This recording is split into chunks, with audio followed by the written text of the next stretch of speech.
Welcome to filmy round up. Doctor Raj ಅವರ ಕುಟುಂಬದಲ್ಲಿ big shocking news ಹೊರಬಂದಿದೆ. ನಿನ್ನೆ ಮೊನ್ನೆಯಿಂದ ಸ್ಯಾಂಡಲ್ವುಡ್ನಲ್ಲಿ ರ್ಯಾಪರ್ ಚಂದನ್ ಶೆಟ್ಟಿ, ನಿವೇದಿತಾ ಗೌಡ ಡಿವೋರ್ಸ್ ವಿಷಯ ಭಾರೀ ಸದ್ದು ಮಾಡ್ತಿತ್ತು. ಇದರ ಬೆನ್ನಲ್ಲೇ ದೊಡ್ಡಮನೆ ಕುಡಿಯ ಡಿವೋರ್ಸ್ ವಿಷಯ ಹೊರಬಂದಿದ್ದು ದೊಡ್ಡಮನೆ ಫ್ಯಾನ್ಸ್ಗೆ ಬಿಗ್ ಶಾಕ್ ಆಗಿದೆ. ರಾಘವೇಂದ್ರ ರಾಜ್ಕುಮಾರ್ ಮಗ ಯುವ ರಾಜ್ಕುಮಾರ್ ಮದುವೆ ಆದ 4 ವರ್ಷಕ್ಕೆ ದಾಂಪತ್ಯ ಜೀವನದಿಂದ ದೂರವಾಗ್ತಿದ್ದಾರೆ.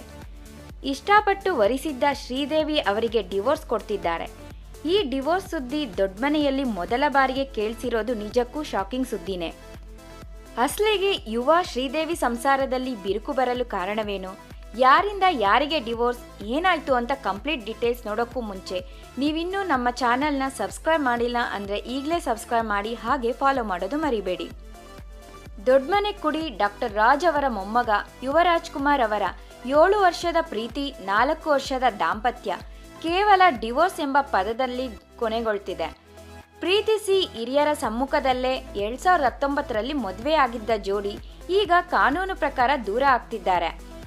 ಜೂನ್ 6 ಡಿವೋರ್ಸ್ ಕೇಳಿ ಫ್ಯಾಮಿಲಿ ಕೋರ್ಟ್ಗೆ ಅರ್ಜಿ ಹಾಕಿದ್ದಾರೆ. ಕಳೆದ 6 ತಿಂಗಳಿಂದ ಗಂಡ ಹೆಂಡತಿ ಬೇರೆ ಬೇರೆಯಾಗೇ ಇದ್ದಾರಂತೆ. ಸಾಮಾನ್ಯವಾಗಿ ಎಲ್ಲ ಗಂಡ ಹೆಂಡತಿ ನಡುವೆ ಇರುವಂತಹ ಮನಸ್ತಾಪಗಳು ಇಬ್ಬರ ಮಧ್ಯೆ ಇತ್ತಂತೆ. ಆದರೆ ಕೆಲ ಪರ್ಸನಲ್ ರೀಸನ್ಸ್ ಇವರಿಬ್ಬರು ದೂರ ಆಗೋಂಗೆ ಮಾಡಿದೆ. ಮೈಸೂರಿನವರಾದ ಶ್ರೀದೇವಿ ಅಮೆರಿಕಾಗೆ ಹೈಯರ್ ಎಜುಕೇಷನ್ಗಾಗಿ ಹೋಗಿದ್ದಾರೆ. ಡಿವೋರ್ಸ್ ಅಪ್ಲಿಕೇಶನ್ನಲ್ಲಿ ಯುವ ಹೆಂಡತಿಯಿಂದ ಅಗೌರವ, ಕೆಲ ವೈಯಕ್ತಿಕ ಕಾರಣವನ್ನು ತಿಳಿಸಿದ್ದಾರಂತೆ. ಸದ್ಯ ಫ್ಯಾಮಿಲಿ ಕೋರ್ಟ್ ಸಮನ್ಸ್ ಕೊಟ್ಟಿದ್ದು ಜುಲೈ 4ಕ್ಕೆ ಕೇಸ್ ಮುಂದೂಡಿದೆ.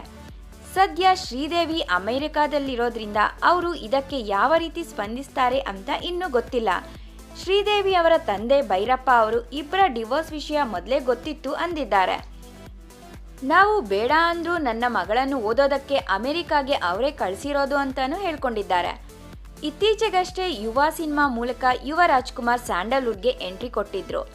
ಫಿಲ್ಮಿ ಫೀಲ್ಡ್ಗೆ ಬರೋಕ್ಕೂ ಮುಂಚೆನೇ ಯುವ ಮದುವೆ ಆಗಿದ್ರು. ರಾಜ್ಕುಮಾರ್ ಅಕಾಡೆಮಿಯಲ್ಲೇ ಶ್ರೀದೇವಿ ಕೆಲಸ ಮಾಡ್ತಿದ್ರು. ಈಗ ಇಬ್ರು ಬೇರೆ ಬೇರೆ ಆಗೋ ನಿರ್ಧಾರ ಕೈಗೊಂಡ್ರೆ ಶ್ರೀದೇವಿ ಕೆಲಸದಿಂದಲೂ ದೂರ ಉಳಿಯೋ ಸಾಧ್ಯತೆಗಳಿವೆ. ಸೋಷಿಯಲ್ ಮೀಡಿಯಾದಲ್ಲಿ ದೊಡ್ಡಮನೆಯಿಂದ ಇಂಥ ಸುದ್ದಿ ಕೇಳಿ ಫ್ಯಾನ್ಸ್ ಶಾಕ್ ಆಗಿರೋದ್ರ ಜೊತೆಗೆ ದೊಡ್ಡಮನೆ ಕುಟುಂಬ ಎಷ್ಟೋ ಜನರನ್ನ ಒಂದು ಮಾಡಿದೆ. ಆದರೆ ಅವರ ಮನೆಯಿಂದ ಈ ರೀತಿ ವಿಷಯ ಕೇಳ್ತಿರೋದು ಬೇಜಾರಾಗ್ತಿದೆ ಅಂತ ಹೇಳ್ತಿದ್ದಾರೆ. ಮತ್ತೊಂದು ಸಿನಿಮಾ ನ್ಯೂಸ್ ಜೊತೆ ನಿಮ್ಮ ಮುಂದೆ ಬರ್ತೀವಿ. Thank you.